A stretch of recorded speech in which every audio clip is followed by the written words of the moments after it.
remercier l'Esprit de Dieu. La sœur qui filme, elle ne peut pas prier en même temps. Merci beaucoup. Sois focalisé sur ce que tu fais. Amen. Remercie le Seigneur. Remercie le Seigneur. Remercie le Seigneur. Remercie le Seigneur. Remercie le Seigneur. Alléluia. Pour le travail que tu fais, que tu dois le faire à la perfection. Remercie Dieu pour cela. Remercie Dieu pour son amour. Remercie Dieu pour le souffle.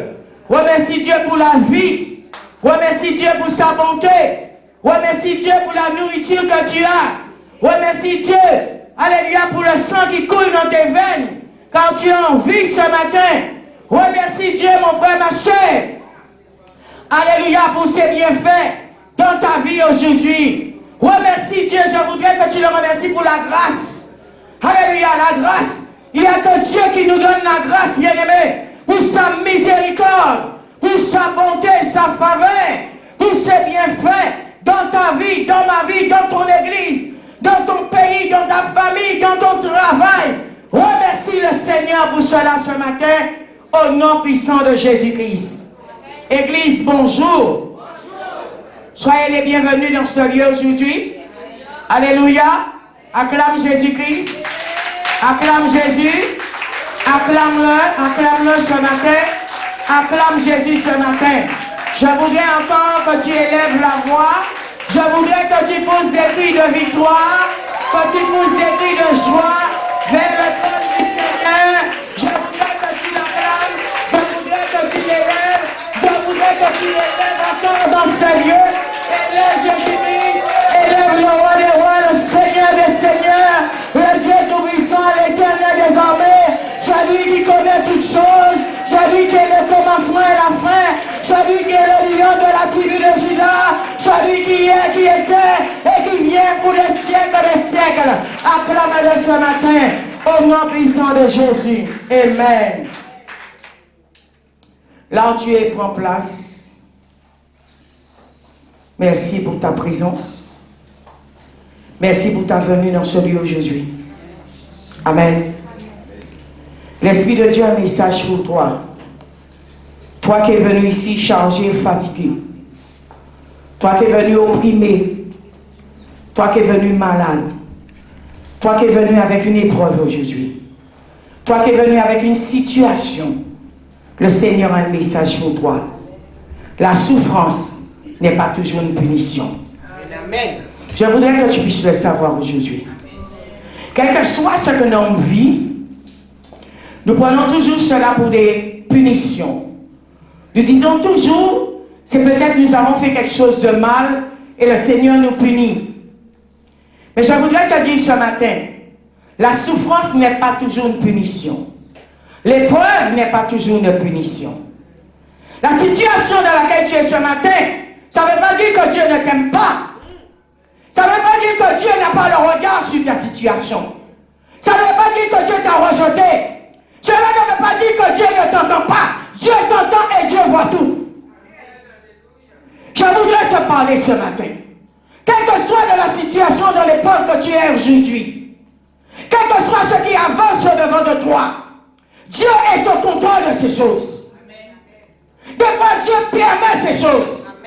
Ta souffrance n'est pas une punition. Même si tu es malade, même si tu as perdu ton travail, même si ta femme t'a quitté, ton mari t'a abandonné, les enfants sont partis, ta famille t'a rejeté, quel que soit ce qui se passe dans ta vie, ne prends pas cela comme une punition. Dieu permet ces choses des fois, que nous puissions devenir sages. Dieu permet ces choses des fois, pour que nous puissions grandir. Dieu permet ces choses des fois pour que tu puisses l'aimer plus, le chercher plus, prier plus, intercéder plus, jeûner plus, venir plus souvent à l'église. Dieu permet ces choses. Parce que peut-être tu es loin du Seigneur. Tes lèvres parlent, mais ton cœur est loin de Dieu. Et Dieu veut que tu te rapproches de lui.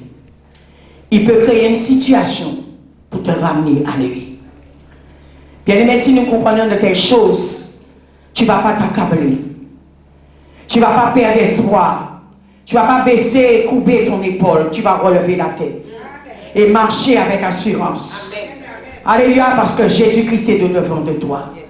Les anges de Dieu sont là, comme des aigles que Dieu a libérés en ta faveur. Est-ce que tu sais ce matin, chaque personne ici, il y a un ange de Dieu à côté de vous, que Dieu a libéré en votre faveur, que Dieu a envoyé pour vous aider, que Dieu a envoyé pour vous consoler, que Dieu a envoyé pour vous soutenir dans ces épreuves? Est-ce que vous le savez? Il y a un ange de Dieu qui est libéré pour toi aujourd'hui. Même si c'est la mort qui est au-devant de toi, le Seigneur sait. Même si on vient t'annoncer quelqu'un qui t'est cher a perdu la vie, le Seigneur sait. Il n'y a aucune situation qui est trop lourde pour Dieu. Il n'y a aucune épreuve que le Seigneur ne peut pas gérer. Des fois même, je répète, Dieu permet ces épreuves pour nous faire nous rapprocher plus de lui. Pour que nous puissions l'aimer encore plus. Peut-être aujourd'hui, tu n'as pas d'argent, tu es venu ici parce que tu as un problème financier. Mais je veux te dire une chose, Dieu permet cela. Parce que Dieu ne veut pas que tu adores l'argent. Dieu veut que tu l'adores, lui. Tu es en train d'adorer l'argent. Tu es en train de célébrer l'argent. Tu es en train de courir derrière l'argent. Mais Dieu veut que tu cours après lui, le Seigneur. C'est ce que Dieu attend de nous. Un cœur vrai, un cœur disposé, un cœur qui cherche Dieu, sans rien attendre en retour. Ouvrons nos Bibles, bien-aimés, dans notre texte de référence, Jean 9, versets 1 à 3. Nous allons lire déjà 1 à 3, mais nous allons lire après un petit peu plus loin. Jésus vit en passant un homme aveugle de naissance. Ses disciples lui posèrent cette question. Maître, qui a péché? Cet homme ou ses parents pour qu'il soit né aveugle? Jésus répondit. Ce n'est pas que lui ou ses parents aient péché, mais c'est afin que les œuvres de Dieu soient révélées en lui. Dieu permet des situations pour que les œuvres de Dieu soient révélées dans ta vie. Pour qu'on voit la puissance et la démonstration du Saint-Esprit dans ta vie. Il permet des situations. Parce que bien aimé, je vais te dire, si tu viens ici malade et tu es guéri, sache que l'Esprit de Dieu, sache que le monde de l'Esprit de Dieu est venu vers toi.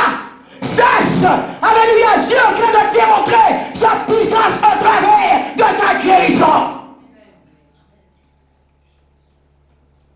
Les disciples demandent à Jésus, qui a péché pour que cet homme soit né aveugle? Jésus répond que cette situation existe afin que les œuvres de Dieu soient manifestées. Amen. Bien-aimés, nous ne devons pas toujours considérer les épreuves comme une conséquence directe d'un péché. Non, non, je vais te dire ce matin. Dieu peut se servir de nos difficultés pour révéler sa puissance, sa grâce et sa gloire. Au travers de cet homme aveugle, Dieu a montré qui il était. Dieu a démontré aux hommes ce que vous n'arrivez pas à faire. Moi, Dieu, j'ai la toute puissance pour le faire. Peut-être ton médecin t'a dit c'est fini. Mais un homme a parlé, pas Dieu. Dieu va permettre que tu passes par cette maladie pour venir dans un lieu où il y a un homme de Dieu, une servante de Dieu, pour prier pour toi, pour que tu vois la manifestation du Saint-Esprit en mouvement. Et que tu sois demain un témoignage pour la gloire de Dieu. Dieu permet les choses. Ces hommes qui sont charnés disent, Seigneur, qui a péché? Lui ou ses parents? Vous savez, quand on est aveugle, qu'on n'a pas la révélation vraiment des choses de Dieu, on ne marche pas par l'esprit, on commence à condamner et à juger l'autre. On commence à dire, c'est parce que tu as péché, cela t'arrive. C'est parce que tes parents ont péché, cela t'arrive. Mais je veux te dire une chose ce matin. Fais confiance à Dieu. Il agira en ta faveur. Au moment opportun, le Seigneur va se manifester pour fermer la bouche à ceux qui t'oppressent, pour fermer la bouche à ceux qui sont aveugles. Alléluia. Jean 9 maintenant, verset 5, lisons-le. Pendant que je suis dans le monde, Jésus dit, je suis la lumière du monde. Bien aimé, là où il y a les ténèbres, le Seigneur Jésus vient amener la lumière. Cet homme était aveugle. Pour moi, il était même dans les ténèbres. Mais quand Jésus est passé par là, cet homme a retrouvé la vue. Il a connu ce que c'était la lumière. Quelle que soit ta situation aujourd'hui, que le monde qui est ténèbres peut t'a donné, je veux t'encourager et te dire aujourd'hui, la lumière passe. Et quand la lumière passe, les ténèbres vont reculer et ils vont s'en aller. La lumière passe. Jésus dit, je suis la lumière du monde. L'aveugle reçoit la vue lorsque Jésus agit et qu'il obéit en allant se laver à la piscine de Siloé. Bien-aimé, je voudrais que tu lis chez toi, quand tu arrives, du verset 1er au verset 41. Mais moi, je vais prendre les versets clés qui nous intéressent. Alléluia. Peut-être ce matin, tu es là, mais tu es aveugle. Que les écailles tombent de tes yeux aujourd'hui, afin que tu vois. Parce que bien souvent, quand l'homme voit, l'homme croit. Alléluia. Que les écailles tombent de vos yeux, afin que vous puissiez voir la grandeur de Dieu. Toi qui vois avec des yeux physiques aujourd'hui, n'est-ce pas un miracle? N'est-ce pas la puissance de Dieu en mouvement? Toi qui danses, toi qui loues, même moi qui prêche, n'est-ce pas un miracle? N'est-ce pas la puissance de Dieu en mouvement?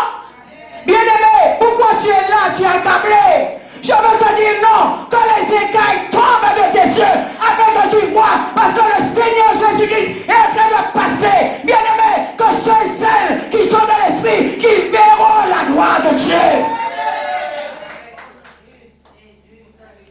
Que ceux et celles qui sont dans l'esprit. Pour voir, il faut être un être spirituel.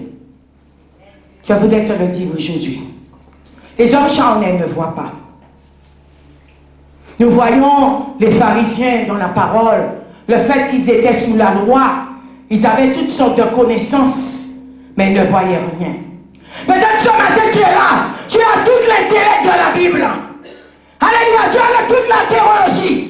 Alléluia, tu as toutes sortes de connaissances intellectuelles, mais tu es aveugle, tu ne vois pas. Mais Jésus-Christ, quand il se passe, il fait tomber les écailles et maintenant tu verras.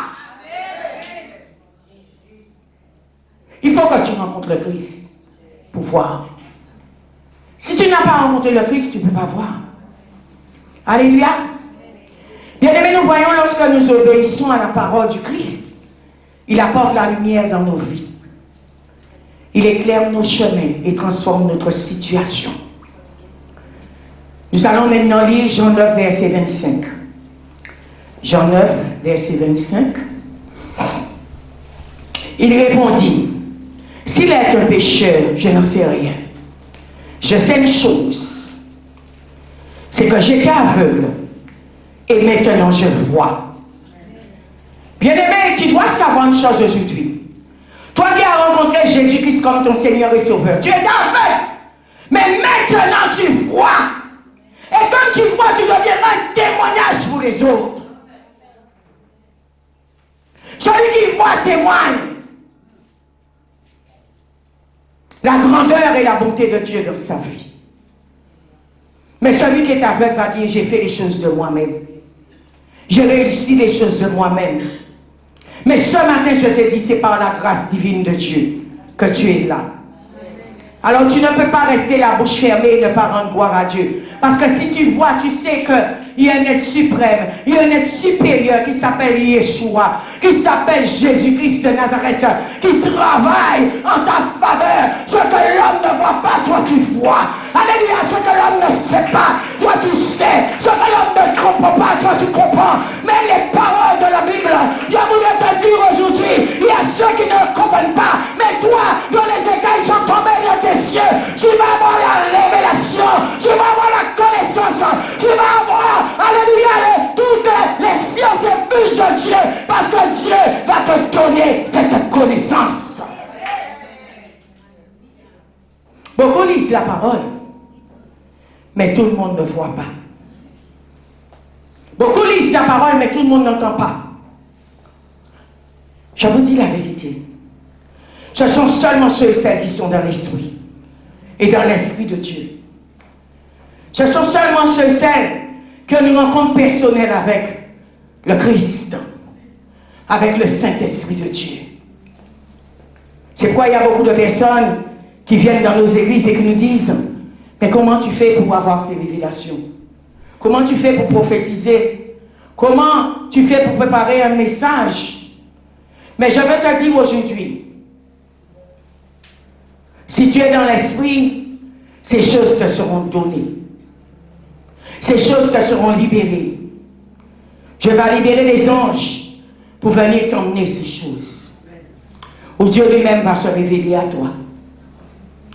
Tout le monde n'est pas prophète. Parce que tout le monde ne peut pas voyager comme un prophète. Un prophète est un être spirituel, un être céleste qui voyage dans le monde de l'esprit.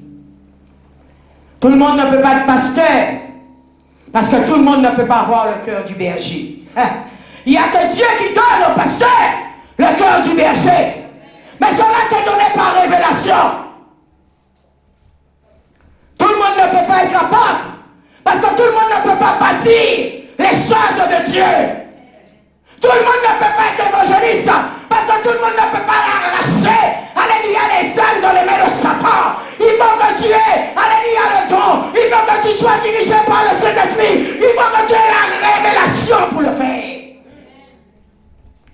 C'est pourquoi, bien aimé, nous voyons beaucoup de dégâts dans nos églises. Parce que les gens vont avec la connaissance, les gens vont avec l'intellect, mais pas par l'Esprit de Dieu. Les gens vont sous la loi, mais pas par l'Esprit de Dieu. Ceux ou celles qui vont par l'Esprit de Dieu, ils feront des exploits. Vous verrez, ce sont des personnes différentes. Vous verrez, ce sont des personnes qui font des choses extraordinaires, qui dépassent la compréhension de l'humain. Alléluia! Ce sont des gens, alléluia, Dieu va libérer en eux l'esprit de la guérison, l'esprit de la délivrance, de la connaissance, de la révélation, c'est donc, Dieu va libérer ces choses en eux. Quand ils vont guérir quelqu'un qui a le cancer, toi tu vas dire c'est de la sorcellerie, c'est de la magie, mais je veux te dire cela est donné seulement à ceux qui croient, pas aux aveugles. Face aux interrogatoires des pharisiens, l'homme a répondu: j'étais aveugle, maintenant je vois. Le témoignage le plus puissant est souvent celui d'une vie changée par Dieu. Personne ne peut contester ce que le Seigneur a accompli dans notre cœur. Personne. Cet homme a reçu quelque chose dans l'esprit, qui est son cœur. Même si on pouvait lui dire c'est faux, toute chose, il sait ce qu'il sait. Il sait ce qu'il a reçu de Dieu. Bien aimé, ne laisse personne venir te troubler. Ne laisse pas les pharisiens venir te troubler. Toi, tu sais ce que tu sais, ce que tu as libéré dans ton esprit. Tu sais. Personne. Personne, mon ami. Tu sais ce que tu sais. Tu sais cette rencontre que tu as eue avec le Saint-Esprit. Peut-être au travers des rêves, peut-être au travers d'une vision, peut-être lors d'un voyage, peut-être au travers d'une rencontre avec un homme de Dieu, une servante de Dieu. Oui, tu sais ce que tu sais. Ne laisse personne venir déposer à nouveau des écailles sur tes yeux, parce que maintenant tu vois. Le danger de l'aveuglement spirituel. Ouvrons nos Bibles dans Jean 9, toujours 39 à 41. Puis Jésus dit: je suis venu dans ce monde pour un jugement, pour que ceux qui ne voient pas voient, et pour que ceux qui voient deviennent aveugles.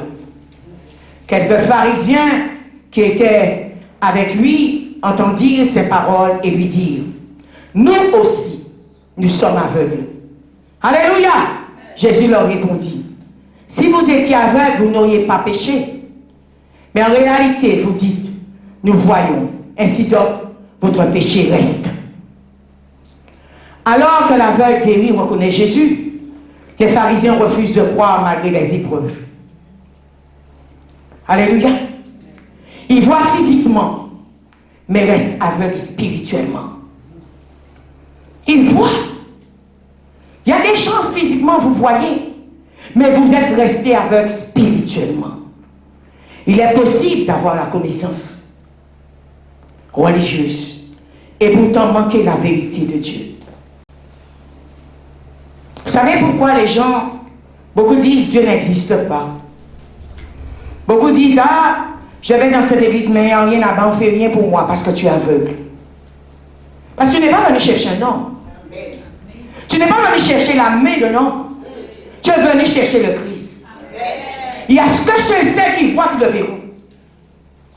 Mais si tu es aveugle, il est assis à côté de toi, il est avec toi, tu ne sais pas, parce que tu es aveugle. Je voudrais te dire ce matin, l'humilité ouvre les yeux. Tandis que l'orgueil peut nous empêcher de reconnaître l'action de Dieu. Dieu est en mouvement dans les églises. Dieu est présent. Il est omniscient, omnipotent, omniprésent. Il est partout à la fois. Mais il n'y a que celles qui voient qui le verront. Alléluia.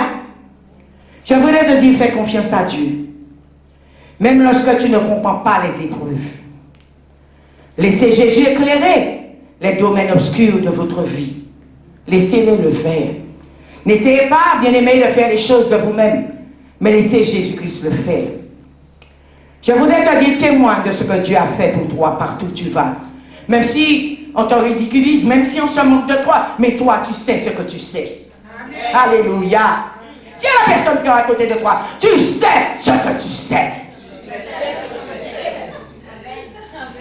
Demande au Seigneur non seulement la vue physique, mais surtout la vie spirituelle. Tu sais ce que tu sais. Je voudrais te dire en conclusion aujourd'hui par rapport à ce message. La souffrance n'est pas toujours une punition. Non. Parce que des fois dans l'épreuve, Dieu se révèle à nous. Nous voyons cet homme n'aurait pas été aveugle, il n'aurait peut-être pas rencontré Jésus. Mais le fait qu'il a été dans une épreuve, il a été malade, il était aveugle de naissance, Jésus a eu pitié de lui. Jésus est passé là où il était.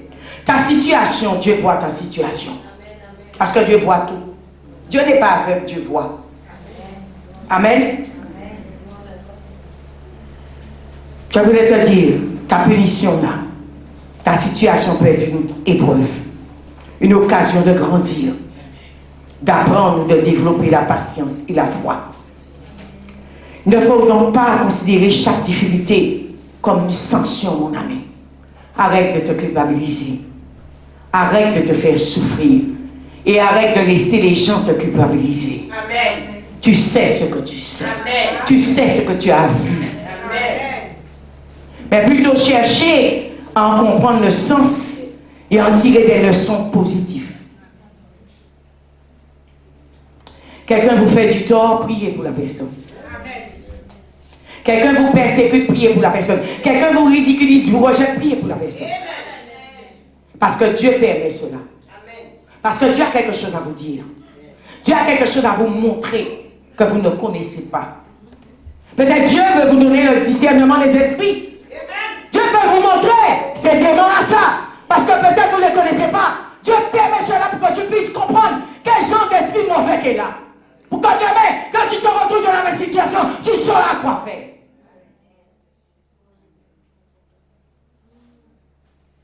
Amen. Face à la souffrance et de l'espérance et du courage et mets ta confiance en l'Éternel. Ces choses vont te permettre de continuer et d'avancer malgré les épreuves de la vie. Que Dieu vous bénisse ce matin. Amen. Soyez bénis. Merci à tous.